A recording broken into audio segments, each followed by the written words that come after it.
व्यक्ति को जो अपने घर से आज निकल के आया और वो ये सोच के आया कि आज एक सेमिनार है, मेरी जिंदगी को बदलने के लिए आज कोई बात बताई जाएगी, तो आप बधाई के पात्र हैं आप सभी। और जो साथी आज बिल्कुल पहली बार आए हैं वो डबल बधाई के पात्र हैं। ऐसी बारिश में लोग बहाना लगा देते हैं। उसके बाद में बधाई देना चाहूंगा बिगनर, स्टार्टर, ओपनर, जो भी वाइटल अचीवर्स बने हैं उनको बहुत बहुत बधाई। ये 21 पिन जो नजर आती हैं, ये 21 आपके टेस्ट हैं। जैसे जैसे आप एक एक स्टेप पार करते जाएंगे आपको कामयाबी से उतना प्यार होता जाएगा और आपको मजा आना चालू हो जाएगा और लगेगा कि यार क्या गजब की जिंदगी है। पैसे मेरे आए, पिन मेरी आई, लोग नाच रहे हैं। देखो मैं पलवल से आया आपका जश्न मनाने के लिए। कुछ लोग नए टेक्निकल क्वालिफाई बने, कुछ लोगों का टेक्निकल आया और कुछ सारे आप एमराल्ड से मिले। मैं स्टार एमराल्ड आपके सामने हूं। ये बात तो पक्की है कि हर महकमे का व्यक्ति, हर डिपार्टमेंट के व्यक्ति से आप मिले हो। या महिला को भी आपने देखा, यहाँ एक ऐसे व्यक्ति को भी देखा जिसके 4 भट्टे हैं, वो भी टेक्निकल अचीवर बन गया। 2 पुलिस वाले ये बता रहे हैं कि पुलिस वाले एक गवर्नमेंट जॉब के होने के बाद आरसीएम बिजनेस से 1 लाख रुपए जैसी इनकम कमाई जा सकती है। मेरी भी कुछ कहानी होगी, शॉर्ट में बताऊंगा क्योंकि सर ने 4-5 मिनट दिए हैं। मेरा नाम जगदीश कबीरा है, मैं पलवल का रहने वाला हूँ। 2 भाई 2 बहनों का परिवार में सबसे बड़ा हूँ। और बड़ा जो बच्चा होता है उससे उम्मीद भी कुछ ज्यादा सी रहती है। यस और नो? रहती है ना जी। तो वैसे ही मेरे से थी, तो मेरे को सबसे अच्छे स्कूल में पढ़ाया गया जो पलवल का टॉप स्कूल था। और जब उस समय आज से 12 साल 15 साल पहले इस इंडिया के अंदर एक नेटवर्किंग का एक इंस्टीट्यूट होता था, हार्डवेयर नेटवर्किंग का, जेट किंग, आपने नाम सुना होगा। पलवल से निकल के मुझे दिल्ली साउथ एक्स में उसका एडमिशन दिलाया गया। पर दुख तब हुआ कि प्रकृति का कुछ पता नहीं होता कहां से कहां ले जाए।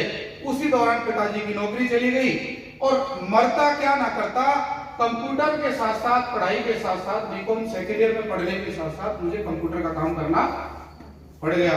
कंप्यूटर का काम चलता था, वहां एक स्टूडेंट मेरे पास कंप्यूटर सीखने आता था। वो उसके कोई बड़े भाई आरसीएम करते थे, तो वो मुझे बताने के लिए आए क्योंकि बचपन में उस दोस्त ने कभी क्रिकेट खेली थी साथ।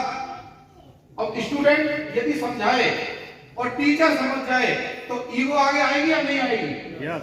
तो उसका बड़ा भाई था, उसका दिल रखने के लिए दिल पे पत्थर सा रख के 3 जोड़ी पैंट शर्ट उस समय मिलते थे, किट मिलती थी, वो मैंने जबरदस्ती से मैं ले ली।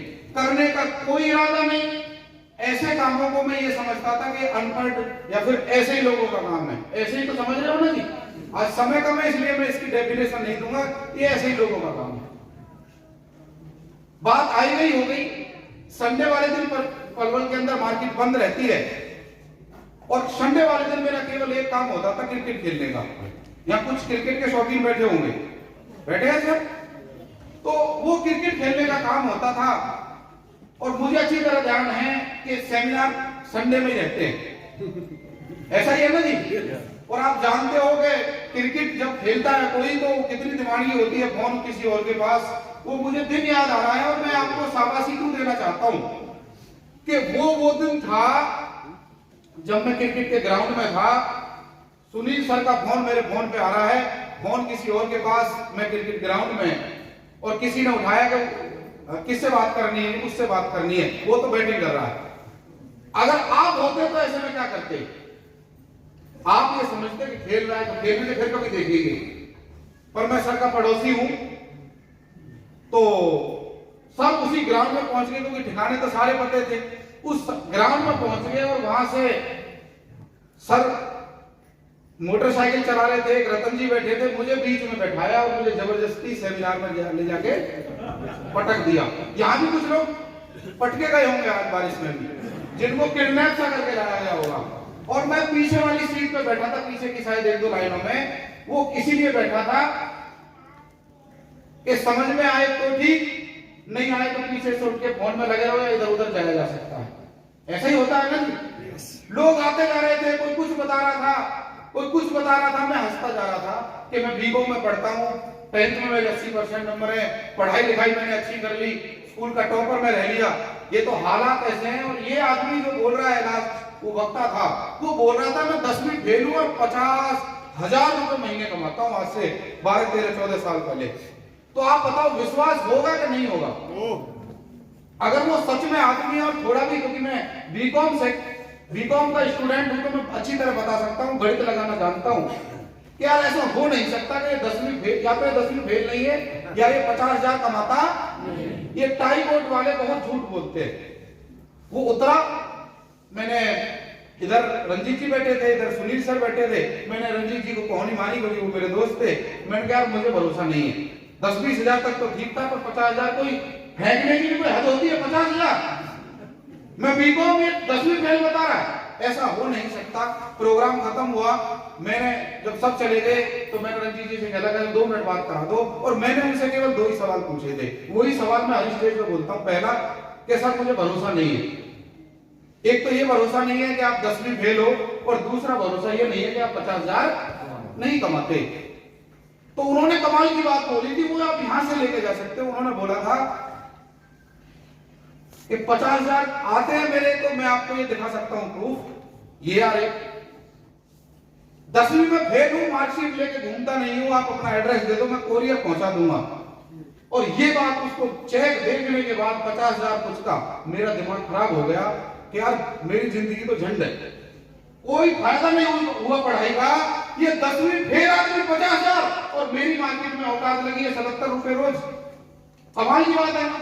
तो मैंने दिन नहीं देखा, रात नहीं देखा, मुझे नहीं पता, कोई रिश्तेदार समझे, कोई बोले कि दाढ़ी नहीं आई, ये बिजनेस करके दिखाएगा मुझे। 50,000 किसने देखे थे जी? ऐसे ही जो स्टेज पे आप देख रहे हो ना, ये माहौल, ये नजारा आपने देखा है।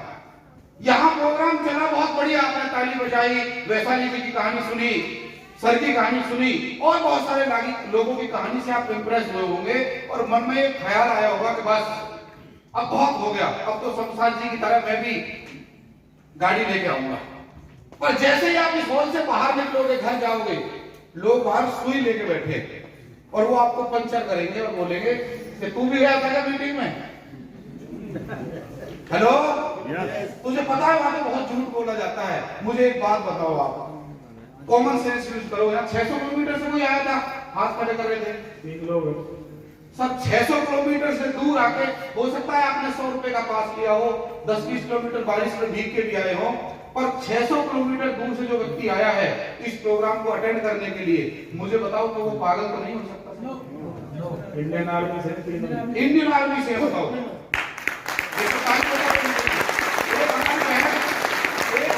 लखनऊ से आई है, लखनऊ कहाँ है और मेरठ कहाँ है, आप बताओ। सर तो हरिद्वार से, रुड़की से बैठे हुए हैं, मैं पलवल से आया हूँ, और ये यकीन, हनुमान जी तो मैं नहीं हूँ, पर मैं आपको भरे विश्वास के साथ कहना चाहता हूँ, क्योंकि मेरे पास केवल 1 मिनट है। भरे विश्वास के साथ, वो विश्वास ये है कि जिंदगी बदलती है, जिंदगी बदलती है। हमें हमारा शहर नहीं जानता था। कोरोना के अंदर एक YouTube चैनल मजाक मजाक में किसी ने शुरू करवा दिया कि मीटिंग कर लिया करेंगे, और मैं हैरान हुआ उसके आंकड़े देख के। पवन जी 5 देश पे उस YouTube को देख रहे हैं, मुझे पता भी नहीं, किसी को जानते, किसी को नहीं पहचानते। आज जहां जाते हैं वहां रिस्पेक्ट देते हैं। मुझे बताओ 2,000 रुपए कमाने वाले लड़के को कोई मान सम्मान या माइक मिलता है क्या? मेरे पापा नेता नहीं है, अभिनेता नहीं है, वो एक कॉमन मैन है, और मैं भी एक आम आदमी की तरह पैदा हुआ और आम आदमी की तरह चला जाता। 2 ही जिंदगी थी मेरे पास, बीच में RCM आ गया और ऐसी अपलाइन आ गई। उन्होंने बोला तेरा आना हम फैसला नहीं कर सकते थे, पर तेरा जाना, जब तू धरती से जाएगा तो आम आदमी की तरह नहीं जाएगा। आज हो सकता है जिंदगी कसमत गुजर रही हो सकता है आपको लग रहा हो कि पता नहीं जिंदगी कैसी है यार, हम ऐसे दौर में जी रहे हैं जब मटर भी 220 रुपए किलो बिक रही है। CNG के रेट बढ़ते हैं ना 3 रुपए, तो सांस ऊपर नीचे हो जाती है। मैं दोस्त कहना चाहता हूं, आज जो लोग नाक मुंह बना रहे हैं ना RCM करने के लिए, मैं आपसे कहना चाहता हूं दोस्त, मानना है तो ऐसे व्यक्ति की बात मानना जो सरकारी नौकरी कर रहा है और 1 लाख RCM से इनकम आ रहा है। उसको देखो जो मना कर रहा है, आपका पड़ोसी, आपका रिश्तेदार जो मना कर रहा है, सलाह उसकी मानना जो आपको जिंदगी में हेल्प करे। मुझे एक हाथ दिखाई दिया था सुनील सर का कि मैं तेरे सपने पूरे करवाऊंगा। उस विश्वास के साथ तो मेरा सगा रिश्तेदार नहीं आया मेरे पास कि चल मैं तेरी गरीबी दूर करता हूं, तेरे पापा की नौकरी चली गई, मैं तुझे कामयाब बनाऊंगा। पर एक आम आदमी एक अनजान आदमी जिसे मैं जानता नहीं था आरसीएम से पहले, वो विश्वास के साथ हाथ पकड़ के बोलता है चल मैं तुझे कामयाब करता हूं।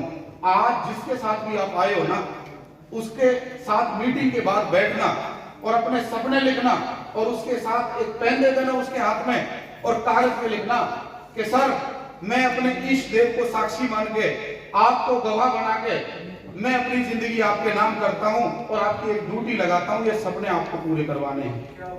और वो विश्वास होगा, आप देख पाओगे। हम भी सरेंडर हुए थे अपने क्लाइंट के प्रति, आरसीएम के प्रति। बहुत सारे प्रलोभन आए, दाएं बाएं भटकाने वाले आए, हम काम करते गए। आरसीएम से 2000 कमाए, 4, 5, 10, 20, 50, 60, 70, 1 लाख, 1.5 लाख, 1,74,600 रुपए मैं आरसीएम से हाईएस्ट ले चुका हूं।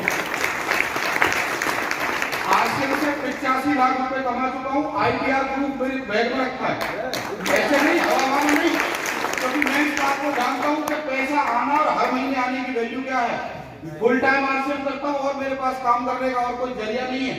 पर दोस्त मैं कहना चाहता हूं, क्या आप सपने देखते हो? आप चाहे जॉब करते हो, आप चाहे दुकान चलाते हो, आप चाहे सरकारी नौकरी करते हो, चाहे आप हाउसवाइफ हो, मुझे वो एक हाथ बताओ जो आपकी तरफ हाथ बढ़ा के कह रहा है आरसीएम को हटा दो, जो एक तरफ आपकी तरफ हाथ बढ़ा के कह रहा है हाँ मैं तेरे सपने पूरे करवाऊंगा। क्या वो व्यक्ति आपके पास है? मैं गर्व से कह सकता हूं मेरे पास है। मैं गर्व से कह सकता हूं मेरे पास है। वो उसका जब चले थे बाइक पे से बता रहे थे, बहुत सारे लोग आए, सब बहुत सारी यात्रा तो स्टेज से बताते नहीं है, वरना हालत ऐसी भी थी कि आपने नाम सुना होगा जेवर का, सुना है आपने? यस। वहां एक जगह है हमीरपुर, रात के 11 बज रहे थे, 1 लीटर हमें छोड़ के गए, घर जाना था 24 किलोमीटर का रास्ता। और रास्ता अब तो भगवान की कृपा है कि कम से कम सरकार ने कुछ किया है, नहीं किया, रास्ते बहुत बढ़िया है। वो 24 किलोमीटर का सफर मुझे जिंदगी भर याद रहेगा। लगभग 1.5 घंटे गाड़ी ऐसे चली थी और हमें वो सवारी मिली थी जिसमें भैंस वैंस लाद के ले जाते हैं ना, वो छोटा हाथी बोलते हैं जैसे। और सुनील सर और मैं, ड्रेस यही थे उस दिन भी, हम ड्रेस को फॉलो शुरू से करते हैं। सोच के देखो हमारे ऊपर क्या करनी बीती होगी, क्या क्या सुना है आपको दर्द वतन कहानियां, क्या क्या बताया आपको कि आरसीएम चलता है दोस्त। पर एक बात कहना चाहता हूं दोस्त, हिंदुस्तान में गरीब आदमी कोई सुनता नहीं है। राशन तो मिल सकता है आपको फ्री में, इससे सस्ता सामान भी मिल सकता है, इससे बेटर क्वालिटी का भी मिल सकता है। पर जिसके जितने पैसे आए हैं ना, पहली लाइन में बैठे हैं, इसी साबुन के नहाने से आए हैं। मार्केट की कोई कंपनी देने वाली नहीं है, कोई आज हम 9 रुपए का साबुन भी बना रहे हैं, आज हम 60 का भी बना रहे हैं। एक रिसर्च चलाने वाला आए, हम उससे बोल रहे हैं आजा। एक कंपनी का मालिक आए, भट्टे का मालिक आए, हम उससे बोल रहे हैं आजा। इससे बड़ा बिजनेस, इससे बड़ा विजन क्या हो सकता है कि आप जिसके पास बैठ जाओ उसे रोजगार दे पाओ। आज कोई सरकार के पास ये ताकत नहीं है दोस्त। तो मैं आपसे प्लीज रिक्वेस्ट करूंगा, आप सबकी जितनी जिंदगी गई होगी अब तक गई होगी, पर आगे की जिंदगी उसे लिखने वाले केवल आप हो, केवल आप हो। बहुत बहुत धन्यवाद। जो लड़का 2000 रुपए की नौकरी करता था ना, आज उसकी टीम में 75 से ज्यादा रॉयल्टी अचीवर है, 13 से ज्यादा टेक्निकल अचीवर है। एक राजमिस्त्री भी 1 लाख रुपए कमा रहा है, एक डॉक्टर भी 1 लाख कमा रहा है। दोस्त एक ही बात कहना चाहूंगा, ये मत देखना कि जगदीश कितना अच्छा बोलता है, ये देखना एक दिन माइक आपके हाथ में होगा और आप बोल रहे होगे, माइक आपके हाथ में होगा और आप बोल रहे होगे, और आपकी फैमिली कह रही होगी, आपका वो व्यक्ति जिसने सबसे ज्यादा मना किया था यार ये तो कर गया, ये तो कर गया, ये तो कर गया, हम आपके लिए ताली बजाएं, ये मेरा सपना है। Thank you very much. जय हिंद।